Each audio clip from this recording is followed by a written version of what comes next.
дигар ҳар панҷшанбе беш аз 500 милиса мактабҳои шаҳри Душанберо тафтиш мекунанд. мақомоти пойтахт чунин дастур додааст. меоянд сари либоса мебинанд, ашёра мебинанд, ҳастунеста мебинанд, ҳама ҳамин чизоя мебинанд. мақомот мегӯянд ҳадаф кам кардани ҷинояткории наврасон аст.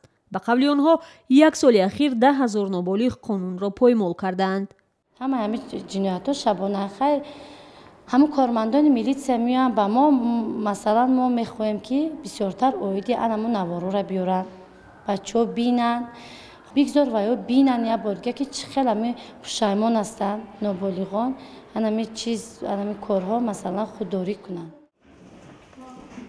аксар омӯзгорон нигаронӣ мекунанд ки баъзан бо ин баҳона милисаҳо ба кори омӯзгору рафти таълим дахолат мекунад ва аз доираи салоҳияти худ берун мераванд. ба гуфтаи онҳо гоҳо милисаҳо шурӯъ аз дафтари синф то барномаи таълимии омӯзгорро ҳам тафтиш мекунанд ки ин масъулияти раёсати маориф аст.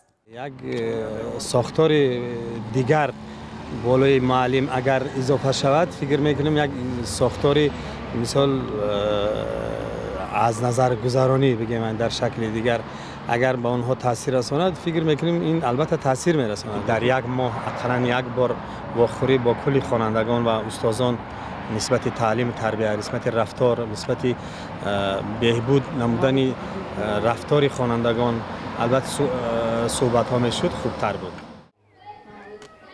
омӯзгорон мегӯянд ҳузури доимии милиса ба равони кӯдакон низ бетаъсир намемонад ва мартабаи устод пеши шогирдонаш мекоҳад.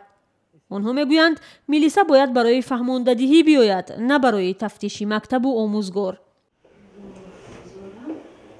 фирӯза қодирова омӯзгори синфҳои ибтидоӣ аст. то мегӯяд барои ҳар коре ки хонанда дар вақти таътил ё берун аз мактаб мекунад набояд омӯзгор ҷавобгар бошад.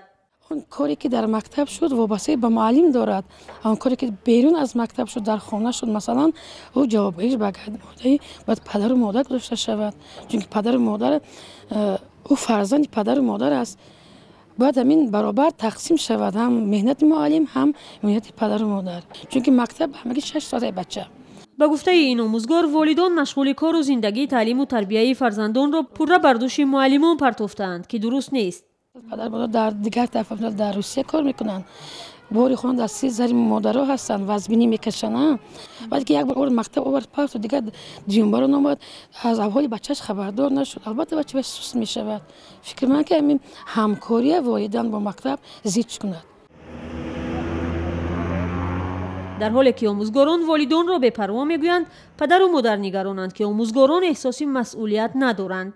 ما وقتی که میخوندیم معلم‌ها شب اومدن ما رو تفتیش می‌کردن ما درس کار می‌کنیم یا نه.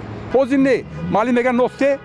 معلم میگه تو تلفن داری من یک جا تلفن کنم. تلفن چند رقم شد 93 تسلا کی مگافون از این گپ رو میپرسم. من در مکتب کار کردم کار رو میدونم. نوس میپرسد، سیگارت میپرسد.